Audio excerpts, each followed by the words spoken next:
Welcome back to the channel. Welcome to an absolutely fantastic Northumberland morning. It's about 7 o'clock, it's about 0 degrees, it's frosty, there's nobody about, there's a full moon behind us, you might be able to see. It's absolutely fantastic. There's a bit of wildlife kicking around. I've just seen some deer in the field coming down. It's very frosty this morning, the sea's flat. I've got a big tide today, big spring. So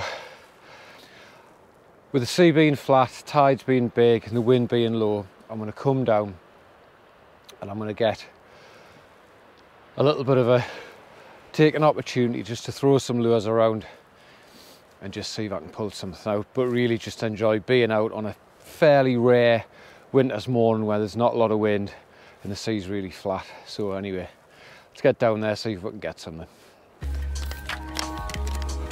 Definitely underprepared in terms of the clothing that I need. I can feel that my hands are already pretty chilly.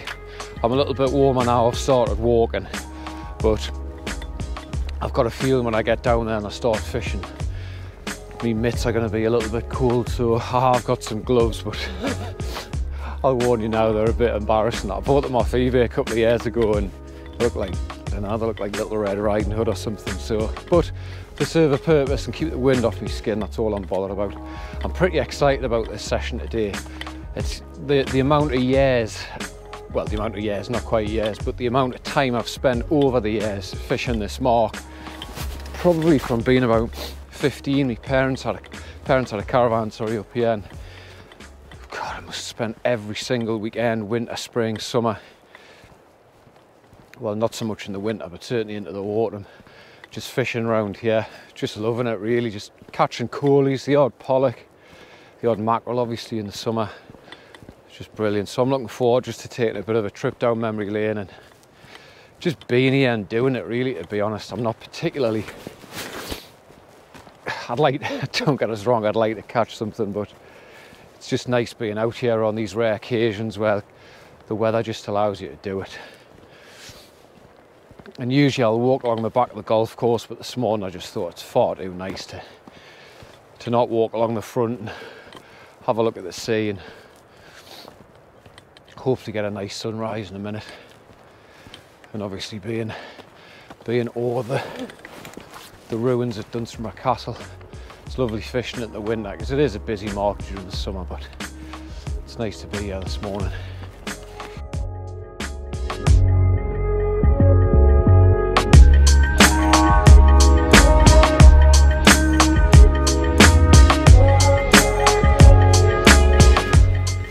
Well, I always like getting to this top bit. Once you go up the side of that hill, look at that sunrise. Absolutely fantastic. Oh, sea's flat. Just see down here that there's no colour. So my lures should be able to be seen by any fish. I'm just looking around, as I can see, all the way at the Cheviot, all the way up the Farne Islands. Absolutely fantastic. Hopefully when we get down there, there's some fish to be caught.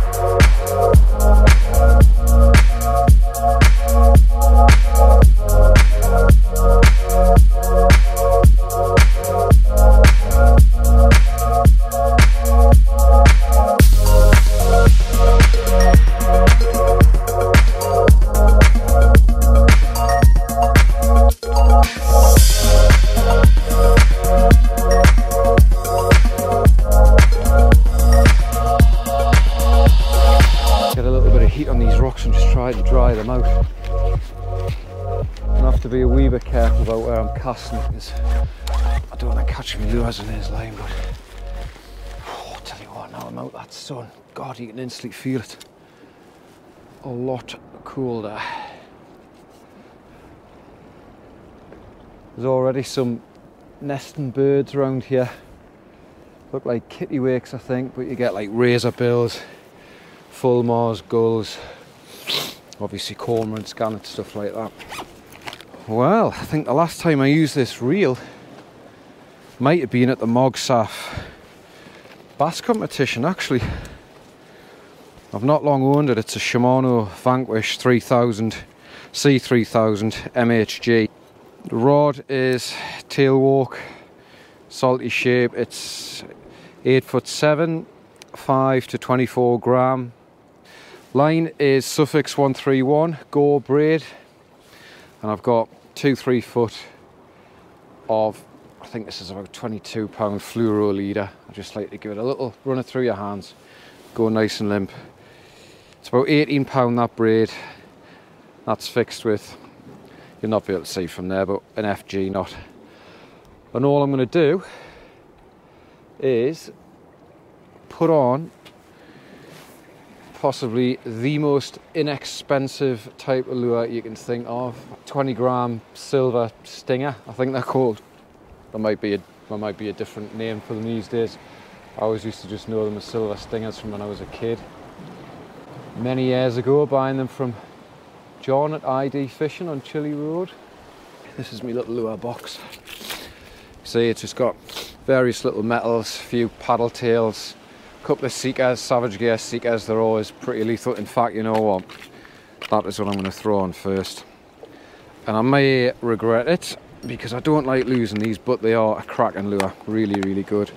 And all I'm going to do, if you can see that tiny little mini breakaway link, take off tag end, put it in your pocket. Don't leave any litter knocking about. I think I'm just going to clip those on there actually for now. So that is just a Savage Gear Seeker, which, how heavy is that? Don't even know. I think it's maybe 28, something like that. And I just like to use the, whoops, that was nearly a good start, wasn't it? Straight doing into Davy Jones's locker. That's where it is going, but hopefully when it's attached to my gear. Yeah, just the large round-headed hook that you get. I think these might be decoy hooks. I kind of crush the barb a little bit because I don't really want to damage the fish. It's all catch and release, and if it shakes off, it shakes off. I would hope if there's one, there's more.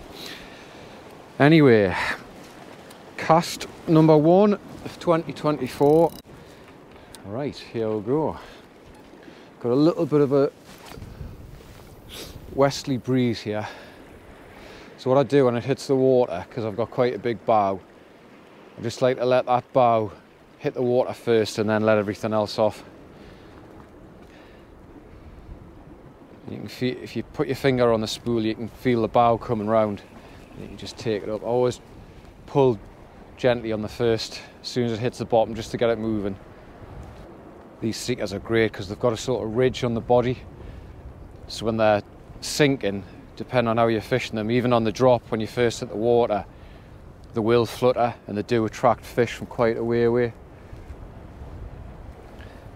But at this time of year, because it's so cold and there won't be any bait fish, the only kind of prey that'll be knocking around will be, you know, small coalies, maybe the odd small pollock, weavers, sea scorpions, blennies, little rockling.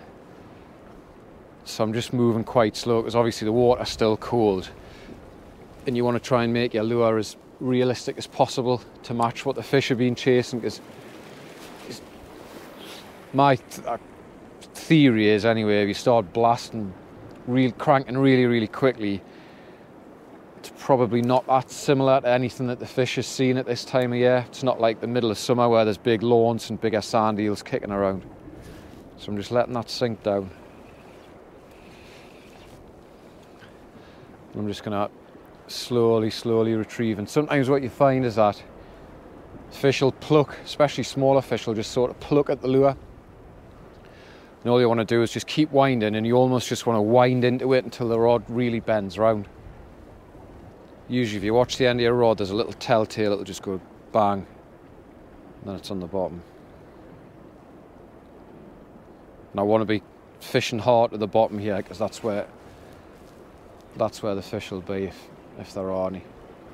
Brilliant morning, mine. Really nice. And I'm not thankfully I'm not as cold as what I thought I might have been. As soon as the sun's just creeping over the tops of those rocks there, and as soon as that comes over, it should warm everything up by quite a bit. So tide should be turning fairly soon. I'm hoping that pushes 1 or 2 fish in. We've got about 5 minutes or so till bottom water. Probably get a little bit of a slack period, and then it'll start flooding. And I'm hoping that that's when it switches on. It's a pretty big tide. It's about 1.2. Bigger tonight, like it's about 0.9, I think, something like that, less than 1. So hopefully with a bit of flow, there's quite a lot of current even just around the around these little peninsulas here, so you never know, there might be someone knocking around. What a day though, what a day to be back out. Fantastic. Lad up there, well, his YouTube name's Hairy Pollux, but I don't really want to say, oh, Hairy Pollux up there. I didn't actually catch the lad's name, but see, I said he had I think he said he had 3 coalies, which is good. Because that's all I'm after today, really. Just a couple of coalies. I'll do anything to kick the 24 lure season off, really. The water, it's still got like a, I don't know, sort of slight tinge to it. It's definitely clear enough for fish to see lures. But I'm thinking what I might do soon is whack a silver metal on. Just so there's plenty of flash if there is anything down there. I mean, these seekers do give off plenty of flash as well, but I've always, whenever I've fished this mark, and as I said when I was walking up here, I've fished it literally hundreds of times now, probably for the past, God, 23 years I would say. I have always found just simple's best. Just cheap silver lure, it's all you need to get the fish, really. Casting out there and I can feel there's a little bit of tide out there. I can feel my lure getting pulled around to the right a little bit, which is definitely a good thing.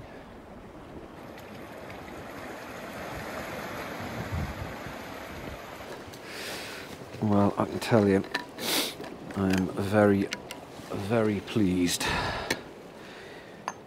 that I made the effort to make a coffee this morning. Well, I'm sorry, but it's happening. The gloves are coming on. Look at those bad boys. It's quite embarrassing wearing them, but to be honest, the way my fingers are feeling right now, I'd rather have them than not, because it's pretty cold out here. Like, look at those. Look like someone from Steptoe's yard.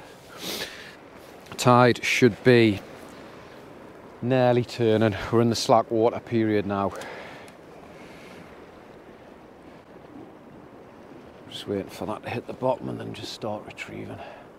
As I say, I'm just winding fairly consistently. Occasionally I'll stop, let it sink for 3 or 4 seconds just to kind of regain a bit of depth.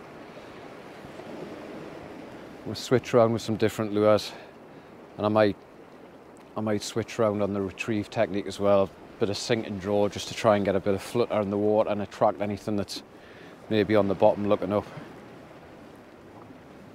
I'm hoping as well, once the sun comes up and illuminates this darker area in front of the cliff, that it might just shine a little bit more light through the water and just help any fish that are down there to see the lures.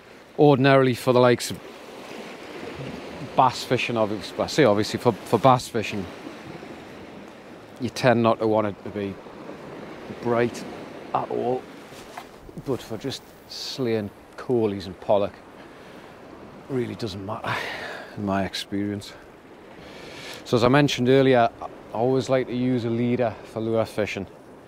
It serves several purposes really. The first being, and I mean nobody really knows this, but it's invisible underwater, so if the fish can't see your main line, your braid, and they are put off by it, there's always that gap. So if they're just focusing on the lure, there's nothing that looks too unnatural to them to put them off. Secondly, especially when you're fishing lures that are working the bottom like we are today, it just gives you that little bit more abrasion resistance, because as we all know, braid's really fantastic for certain aspects of fishing, but it's not so great when it's rubbing against sharp rocks, barnacles. It'll just ping, so your bit of fluoro will just give you that protection. And then I always like to use a fairly long, well, for my standards anyway, a fairly long leader. And basically just because if you do get a better fish and you haven't got your net, you can just get hold of the fluoro and it's not going to nip in and cut your hands like thin braid would when you've got a heavy fish on. So that's my rationale behind leaders and fluorocarbon for lure fishing. Oh no. Damn. No, I think I've lost a lot there. It's frustrating, but never mind. It does come with the territory of fishing rough ground. So as I say, I like to use a pretty lengthy leader. That's the fluoro there, Varavas hard top 0.4 405, which is probably what, 22, 24 pounds, something like that. Right, it's been a little while since I've tied one of these. Right, I'm going to try what I was talking about before, the old faithful silver stinger, 20 gram. Oh, we've got a fish, I don't believe it. Hey, excellent.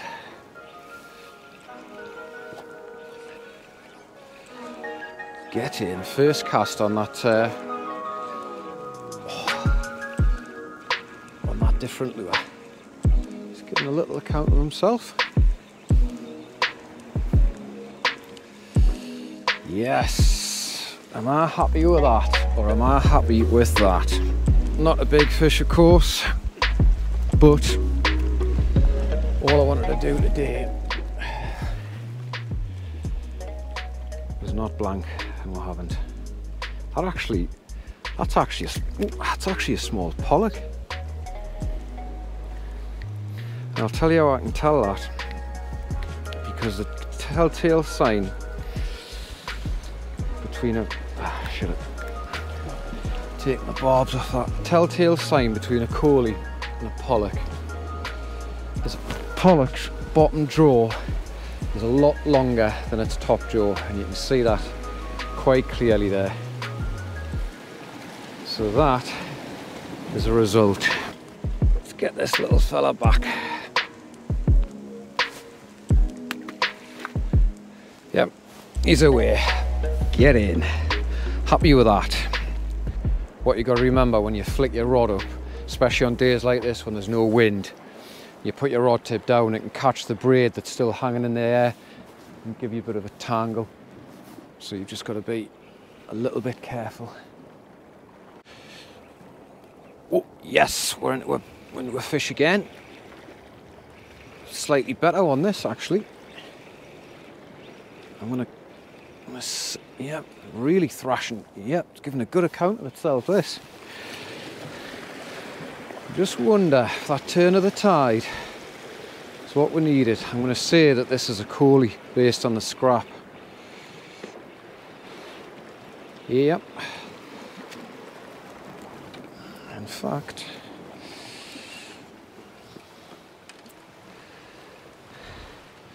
no. It's another little pollock, slightly bigger than the first one.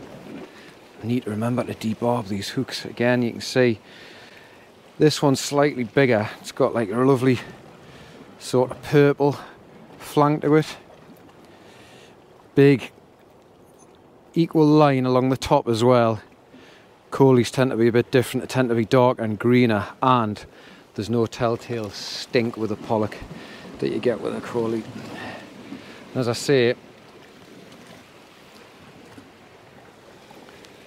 bottom jaw much longer than the top. It's your classic telltale sign. Look at that. No, it's not a big fish. Perfect little winter pollock on the lures. Beautiful day. What more do you want other than your coat not to get covered in pollock juice? Let's get him back. Let's get this little fella back. Yep, bang, he's away. Don't know if you can still see him there, just swimming off through that water. Lovely. That lure, I tell you what I'm going to do actually. That's first and foremost, I'm just going to nip those barbs off because I've had a couple of fish. If I get one and he shakes his head and he comes off, I'm really not bothered. I'd rather do minimal damage to the fish. Well, it seems that the change of tide has brought with it a change of fortune. The lure is doing the business. And as I keep saying, it's just imperative that you fish your lure as close to the bottom as you can, especially at this time of year. Just had a hit there and I missed it. Feels like there's someone having a little go at it. Just going to let it drop a second. Tide's probably pushed up a couple of foot now from where... Oh, that's a bite. Oh, come on. Just going to stop. Let it sink a second. Yep, that did the damage. That did the damage. It's a slightly better fish as well. Sometimes just doing that, just stopping, letting the fish up. That fish was obviously just nosing it and just wasn't sure. Then it stopped and I started moving it again and it's thought, right, I'll have it.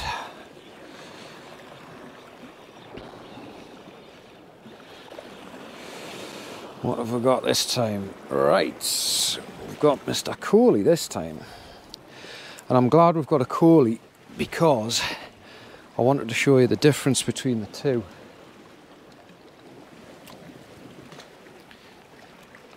Right, and the beauty of those barbless hooks, bang, straight out. Now you can see with the Coalie, his jaw does... Wait, I want to be careful not to get myself soaked in Coalie juice here. You can see with the Coalie that his jaw does come out a bit further, but it's not quite as pronounced. And you can see much silver, much more pronounced lateral line as well. And a much greener, darker top and a lot silver. A lot more whiter on the bottom there. Very similar member. Got a bit more of a powerful sort of V tail as well.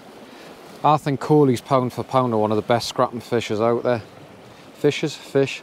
Jaw's slightly longer, but it's not the same as a pollock. You can tell there's quite a difference there. I've always enjoyed catching these of providers with God knows how many hours of sport over the years, but fish number 3, lovely to catch in that winter sun there. Let's get him back. Bang, gone, straight away.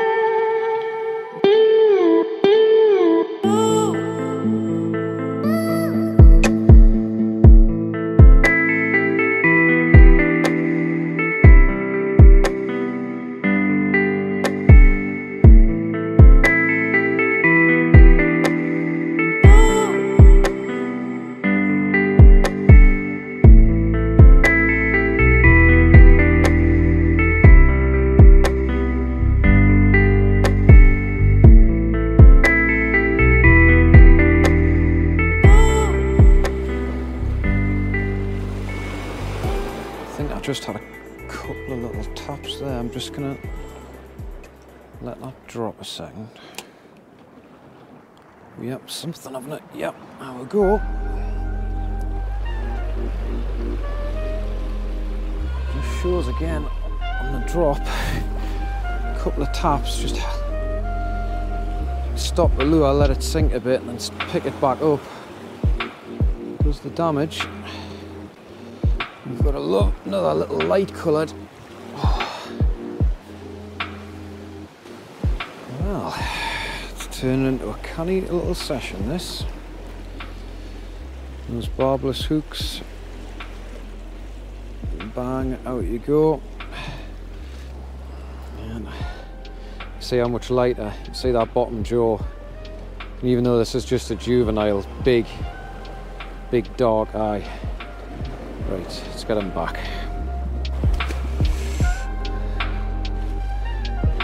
It's lovely just watching them swim down through that water. Oh. Fantastic. What a treat. I think I'm just going to sit here and relax for 5 minutes. I actually feel slightly tired now I've sat down. Been up since about 5 to 5, mind, so probably is going to start getting us a bit. I was nearly going to bring bait today. I thought, oh, I'll bring a float rod as well. And then I thought, well, actually, if there's any fish there, hopefully their instinct will kick in and they'll go for a lure anyway. So when Harry Pollock said, feels a bit odd calling him that, I don't know, without saying his name, but I don't know.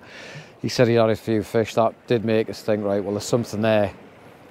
Hopefully they're not just going to be going for bait, which thankfully they're not. So let's get this down my neck and then keep going.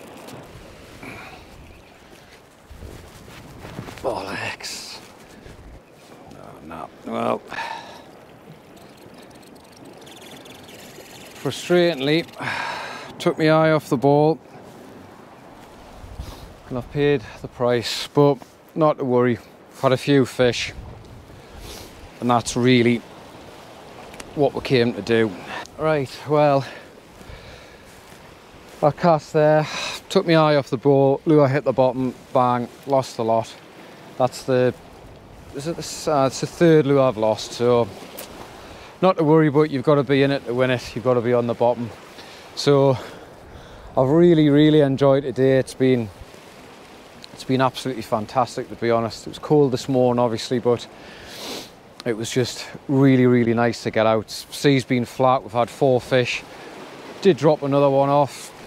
Not to worry, it happens. Just nice to catch some fish, finally. God, it's been nice not to break my neck as well. Slide straight into the sea, that would look good. So yeah, it's been really good. We've had, I think, 3 pollock, a coley, all just on basic, cheap silver lures. It's been excellent just to get out with light gear. I hope you've enjoyed it. I hope you've been out getting a few fish. I know it is very hard at the moment, particularly up this part of the world, but me and Gary will be heading down to Yorkshire, to East Riding, to the EOBC next weekend, which we're really looking forward to. We'll have 2 days fishing the comp and then a 3rd day just pleasure fishing. So by the time this video comes out, we'll probably be there fishing the comp, so a couple of weeks time you'll probably see the first instalment of how we've got on. But until then, thanks as always for watching. That is really appreciated. Tight lines, keep fishing. We'll see you on the next one.